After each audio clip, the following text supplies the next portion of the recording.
Thanks a lot for that, Shreen, and thank your guests as well on our behalf. But really, now it is what the markets want. Half an hour to the budget, and we have the best of market men, you can say. Raamdeo Agrawal, Joint Managing Director, Motilal Oswal is with us. Raamdeo, busy day, and I'll relieve you quickly enough for you to even walk back to your office. But tell us, do you think at the end of today, or at the end of this week, or even end of the contract, this market is more likely to be at 8,500 or 8,000, or is it more likely to be 7,000? In short, will Jaitley give some kind of a dream budget? Yes, I think stage is set for that, and this is a most opportune time for him to deliver that so-called dream budget. If you see his railway budget, if you see the economic survey, if economic survey is honest and it's to be translated into the budgetary proposals, in that case it looks that first time they are talking something which is very encouraging, in the sense that one of the thought which I saw was that everything permitted unless it is prohibited, expressly. So that theme should run across, because how do you debottleneck this economy? I mean, it's a huge economy. There are huge opportunities domestically, externally, in finance, non-finance, everywhere. And yet everything is clogged in terms of government regulation.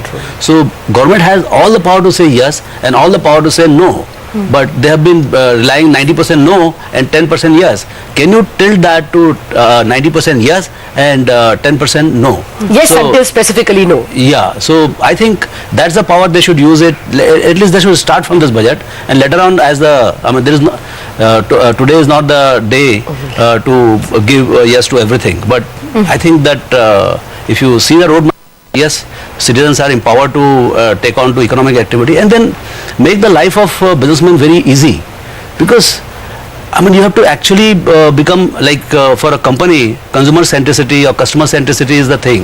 I think we should become business centric or citizen centric country, so that you take care of the citizens' problem.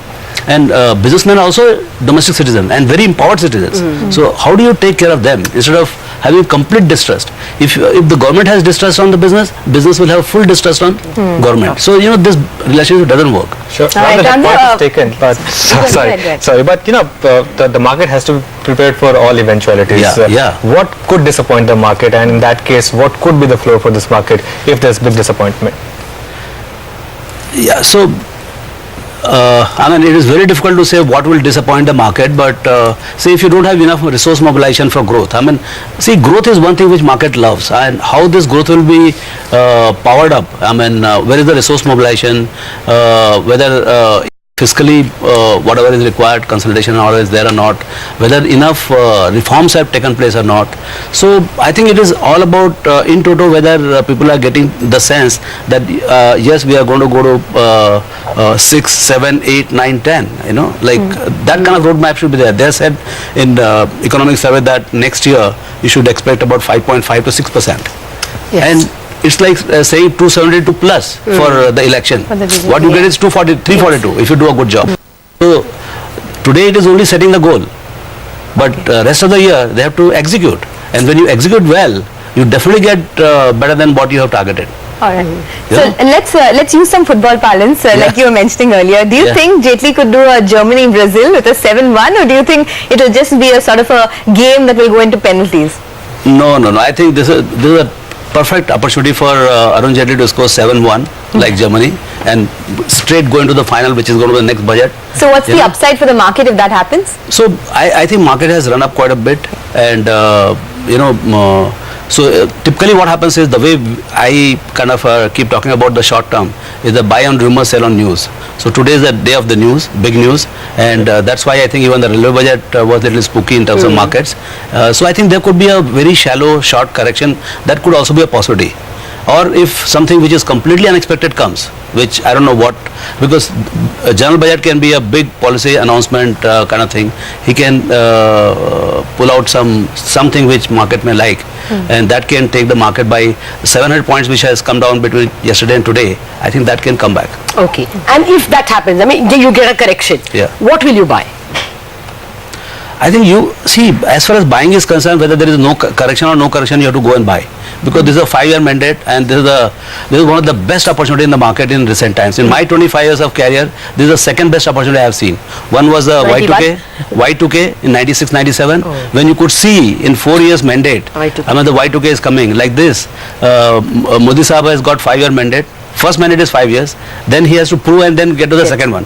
So in this 5 years, he has to deliver 8, 9, 10% kind of a GDP growth. So this kind of dated growth structure you rarely get. No, you said I will never buy public sector. So what will you buy? Yeah, so there are a whole lot of good, well-managed, monopolistic, consumer-centric, profitable companies. You know, companies which have a good business model, who have scalability, who have say like Maruti. Now, if you see the first company which has been kind of fired up by Modi effect, large company, is car demand. You know, I mean, least expected, but the actual demand came in the car side. And that company has 45% market share, extremely well run, and very consumer centric, and very frugal in terms of customer cost. So I think those are the companies, they will do very big thing, and they would not know how big the bounty would be if the economy grows at about 10%. What about in cap goods and infrastructure? Because L&T is the biggest gainer since the start of the year. Is that a stock that you would still bet on, or are there other ideas within that space that you like? No, L&T definitely is going to be the leader, because they are, I mean, 1 to 10 in complicated capex cycle. They are there. So clearly it's very good.